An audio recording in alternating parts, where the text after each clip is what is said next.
Yeah, I would say that first learn to eat healthy.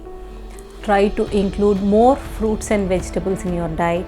Cut down the visible fats, cut down all the bakery stuff, the desserts, the ice creams which are available plenty everywhere, and learn to eat complex carbohydrate.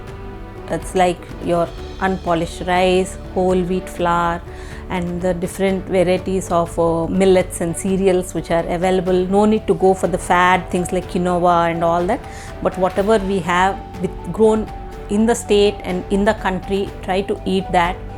And then try to eat good quality protein, not the red meat, the white meat. It could be unskinned chicken and fish as your protein source, and then you use the various pulses, beans, and try to get some good quality fat from nuts.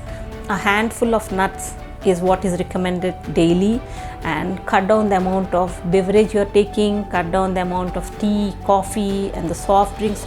I would say no fizzy drinks. So this is what should be there for a daily basis.